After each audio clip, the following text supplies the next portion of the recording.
Really quickly before the video starts, just want to let you guys know that I've set up a Patreon for Kinetic Rugby League. There are 3 tiers which I'll run through really quickly. The lowest paid one is Kid for a Quid, that's just £1 a month. That's general support of Kinetic Rugby League and myself for those who'd like to donate in some capacity but don't really have the means to do so. The step up from that is the Matchday membership, that's £5 a month. That includes a Rugby League podcast every Wednesday starting this Wednesday, and you get access to all exclusive video content posted to Patreon. And the third tier is the season ticket, that's £10 a month, which includes everything in the Matchday membership, but you also get new members listed and shouted out in all videos for that month that you join, access to an exclusive group chat for Rugby League fans, you get to submit questions for Q&As both for YouTube and Patreon, maybe even TikTok, you can submit video ideas for both YouTube and Patreon, even TikTok as well, and potential appearances on any fan segments that I do during podcasts or shows both for YouTube and Patreon. So if you'd like to support, you can click the link in the description down below, and any support is greatly appreciated. Thank you. Hello everyone, my name is Rob, welcome to Kinetic Rugby League. In this video I'll be giving you my Super League Round 9 predictions. So in terms of a recap from last week, I got 5 out of 6. The only game I was incorrect on was Catalans versus Kingston Rovers. On the season so far, I've got 38 out of 48, which is a conversion rate of 79.17%, which I'm pretty happy with. But another decent week would hopefully set us into the 80% plus range. So let's crack on with the first game of the round, shall we? Kicking things off, we have St Helens versus Huddersfield Giants. Starting with league positions, Saints sit in 2nd, Huddersfield sits in 6th. In terms of current form, Saints have won 3 out of their last 5 Super League games. The Giants have won 4 in their last 5 Super League games. In terms of my current power rankings, I have St Helens in 2nd and Huddersfield in 6th. In terms of player availability, Lewis Dodd and Darryl Clark are both questionable. They should potentially be back this week, or available this week, I should say. But we'll have to see on that one. In terms of players out, Alex Wormsley is the only key player that's really out for Saints at the moment, and Ignatius Passy as well.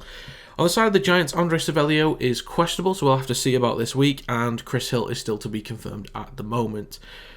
St Helens have been slightly moving downwards, Huddersfield slightly moving upwards. So I can see a somewhat competitive game here, but I think some of the recent performances from Saints, especially the one against Warrington, is a little bit of an outlier. I don't think that's typical of this St Helens team. You know, we saw against Catalans, yes, they did lose that game, but it's still a tough game. Catalans have been on the up recently, and that's going to be difficult for anyone, and Saints just weren't on it on the day. But still competed extremely well with Wigan. Yes, people want to talk about the red card, that's fine, but they still competed with another great team in the league. So Saints will be completely fine. The Giants, I still have my reservations. I think they have made improvements. They've found a bit more consistency, but I don't know if there's enough in them right now, especially from that performance against Leeds. Was a little bit lackluster at times. Yes, they did well to come back into that game a few times, but I just don't have full trust in the Giants right now, and I think Saints are just about strong enough. But I think Huddersfield can still make it somewhat competitive. So I'm going to go with St Helens 22, Huddersfield Giants 12. Next up, we have Kingston Rovers versus Wigan Warriors, starting with league position. Hull KR sit in 5th, Wigan sit in 3rd. In terms of recent form, Hull KR have won 3 in their last 5 Super League games, Wigan have won 4 in their last 5 Super League games. In terms of power rankings, I have Hull KR in 5th and Wigan in 1st. Taking a look at player availability, so Sauso Sue, Mikey Lewis and Oliver Gildart are all expected to be back and available this week.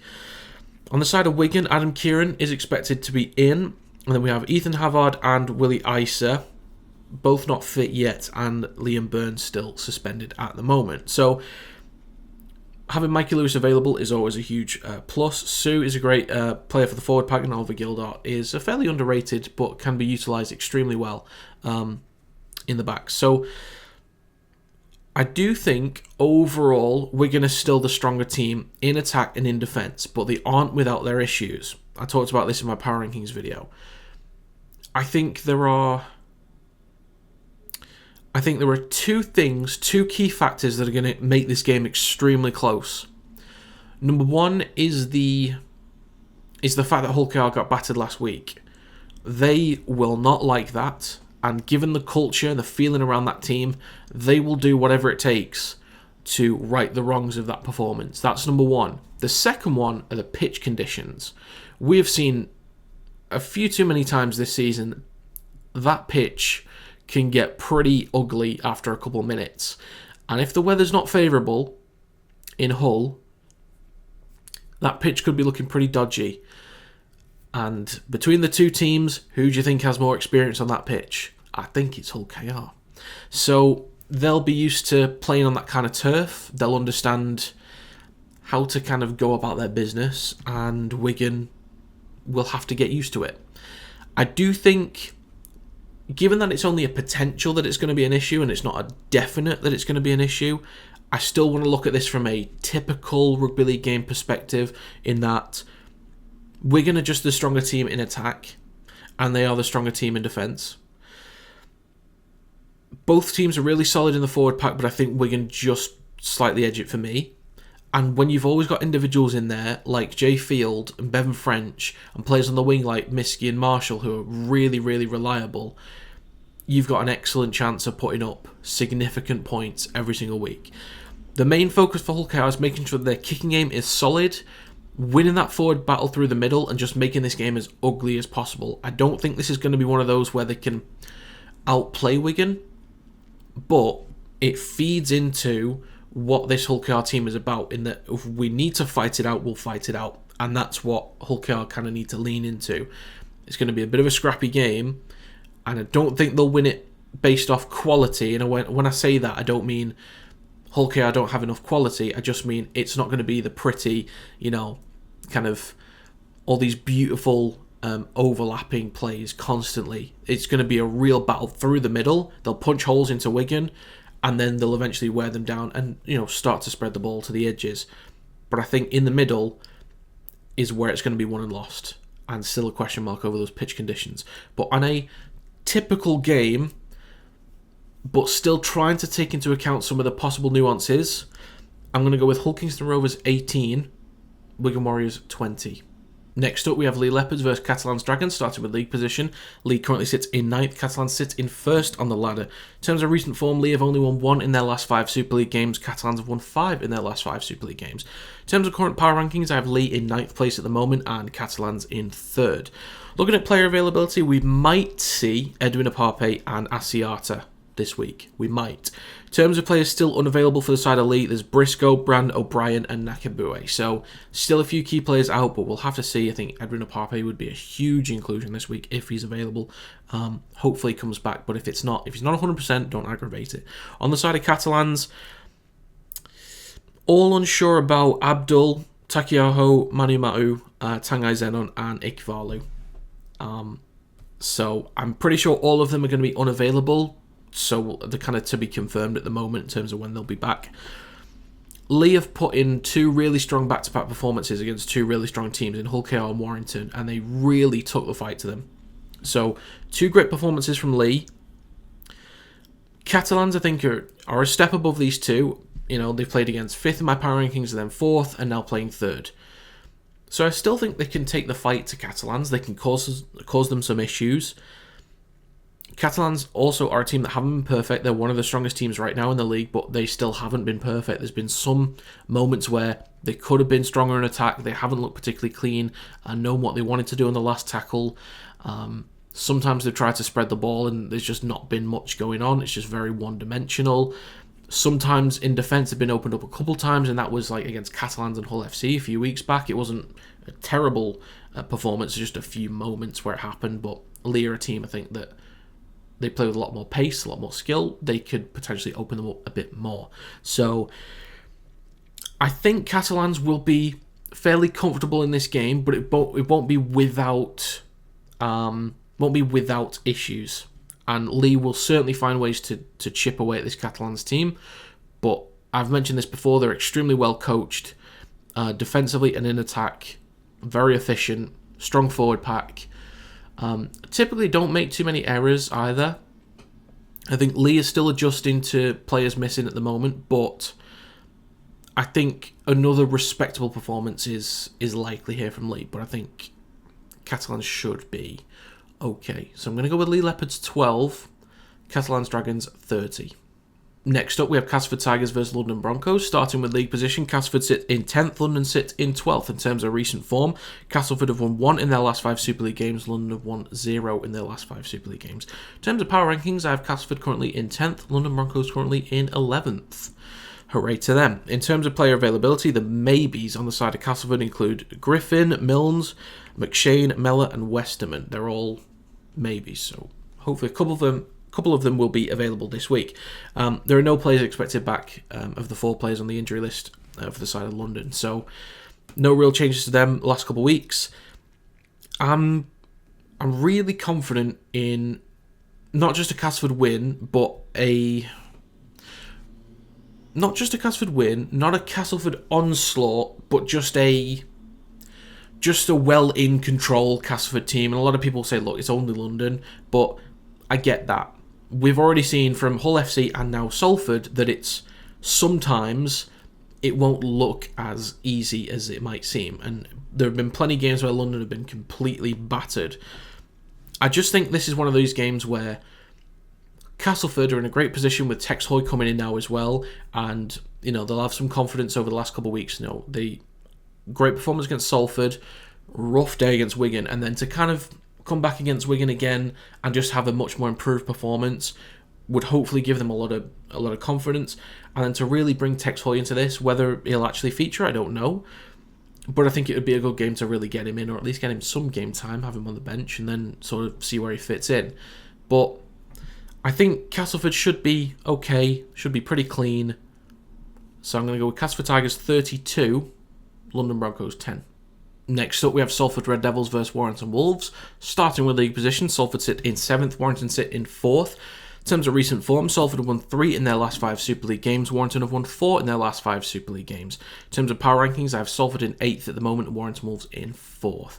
In terms of player availability, Singleton is the only player that's still out, or the only key player that's still out for Salford. On the side of Warrington, Zane Musgrove is still out, and Curry and Wrench are both unsure about their return dates. No specific week set yet.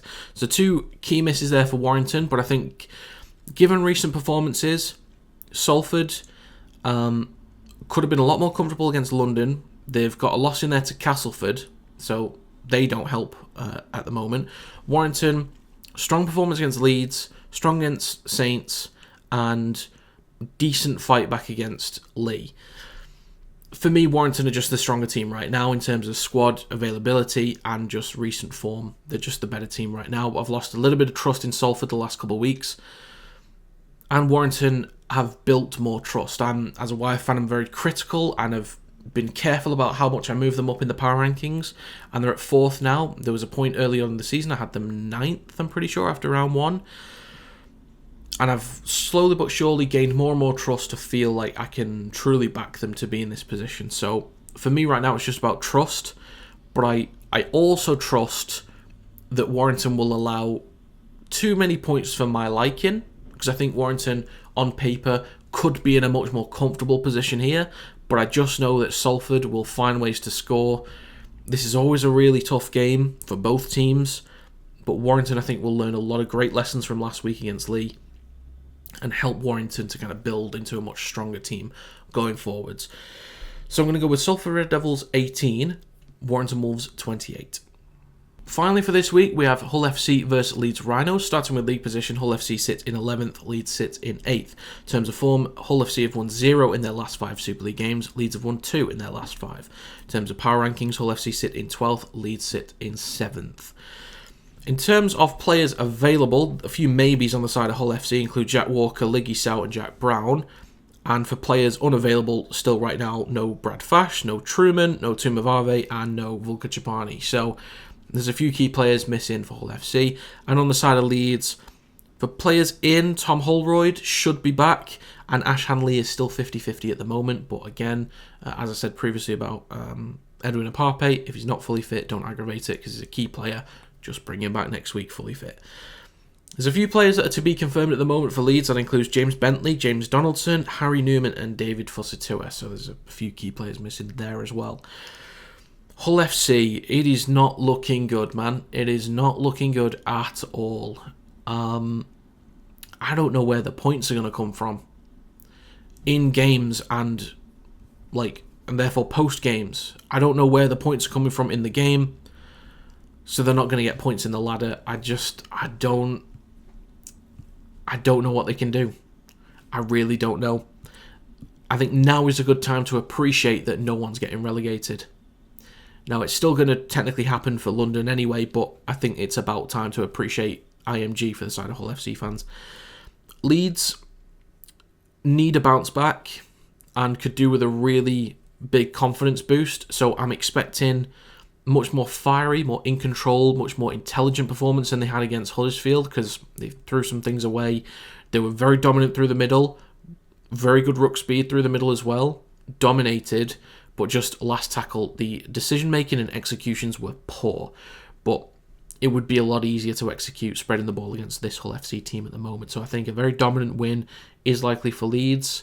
Maybe not quite as dominant as St Helens, but still a very big gap. So I'm going to go with Hull FC 0, Leeds Rhinos 46. So that's going to be it for my Super League Round 9 predictions. In terms of win confidence, I'm at about 80%. Most of these, I do think I've got the right winners here, but there are a few games like Salford, I think, could throw in an upset against Warrington, and I think Hull KR could still throw in an upset against Wigan. So there are a few possibilities here for upsets, but I'm still, generally speaking, confident in the games this week. But as always, thank you very much for watching. And again, if you would like to support the channel and follow the Patreon or subscribe to it, you can see the link in the description down below. But thanks very much for watching, and I will see you next time.